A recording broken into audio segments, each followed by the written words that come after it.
say hi to the pilots and check out the flight deck of this beautiful 737 MAX 9,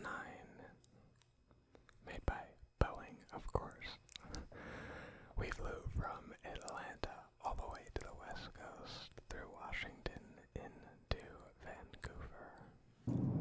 This is a Delta Airlines flight operated by Canadian airline WestJet, which is pretty cool. It was my first time on a Canadian airline, but look at the views of these mountains in the western United States. This is the Cascade Range. Wait until you see what's coming up.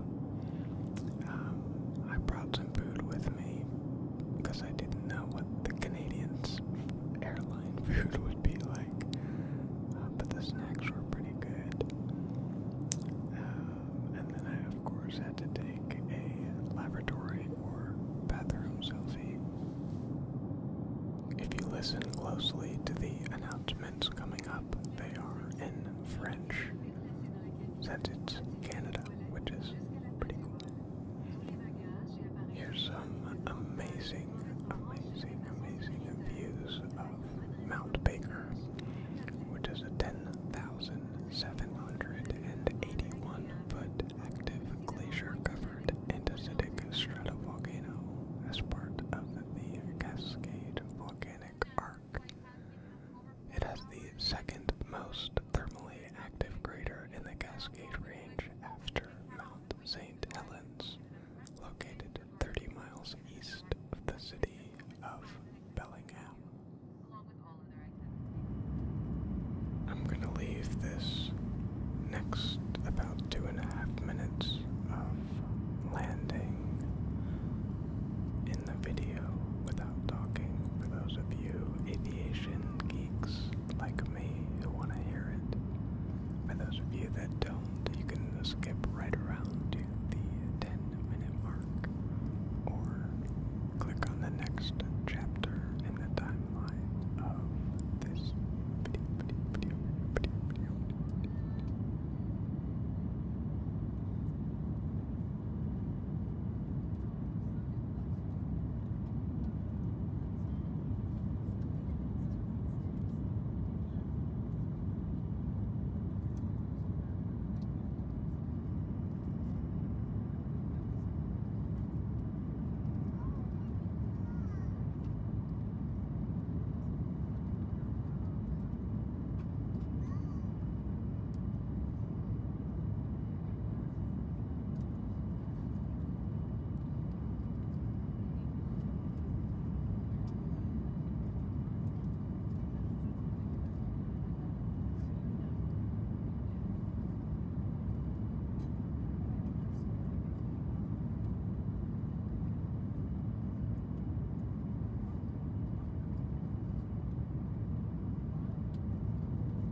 My first day was in Richmond, which is the southern part of Vancouver with a high Asian population.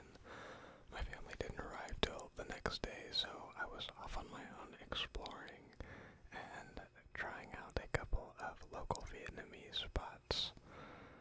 Here's a video of me ordering that milk coffee. Xin lỗi. một thay cà phê soda. Một cái cà phê soda nữa. Yeah, come on. Okay, so I'm not gonna lie, I was pretty proud of myself for ordering to a complete Vietnamese stranger in Vietnamese for the first time. Anyway, I narrated a whole section of this video just walking down the streets of Vancouver, speaking into my phone, and the audio came out about how you would expect it. So, I'll recreate the essence of what I was talking about. So, as I stated a little bit earlier, my family did not arrive until around midnight or 1 a.m., something horribly late. So I had the rest of the day, which I departed early in the morning and flew west, so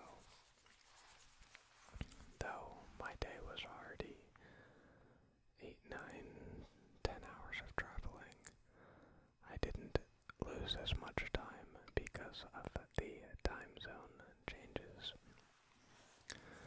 So I had a decent amount of time in Vancouver to walk around and explore after I checked into the hotel. So I went around and saw what I could find. At this point, after my Vietnamese shenanigans, things were starting to close, but I found an Olympic Center, which is very fitting, I guess, that was used in the Vancouver Olympics, so I went to check that out. More on that in a minute. But it was my first time in Canada, though I lived right on the border on Whidbey Island. Most of the time I lived there was during COVID, so I never had the opportunity to go up into Vancouver, so it was pretty neat. Takes some getting used to that speeds are in kilometers and the conversion between Canadian and US dollars. This is that Olympic facility, and if I remember correctly, it was used for, I believe, well, now I can't even remember, but it's since been turned into some office spaces, I believe, on the bottom floor, but mainly this big athletic complex that you can go in and you can pay to use their facilities. They have basketball and hockey. You'll see that in a minute. Here are some plaques they had outside of different athletes and Olympians, which was pretty cool.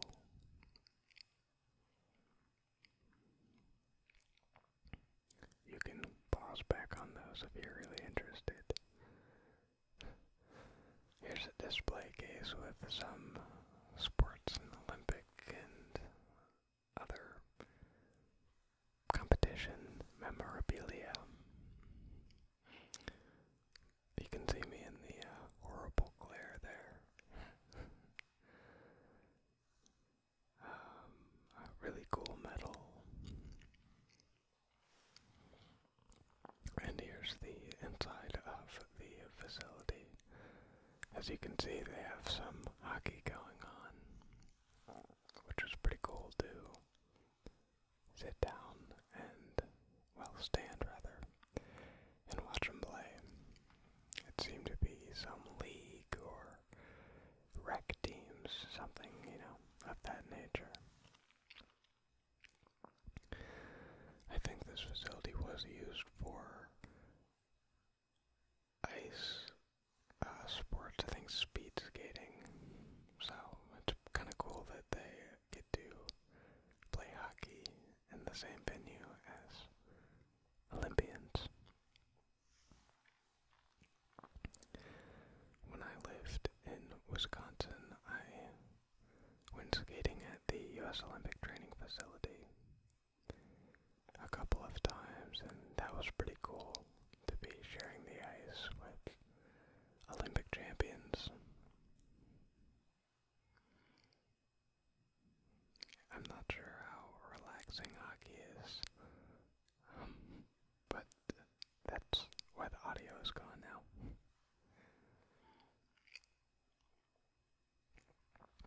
You'll see what I ended up participating in a second. Let me know your guesses down below. What sport? Here's walking around a little bit more, seeing the history of sports. Again, you can pause and read.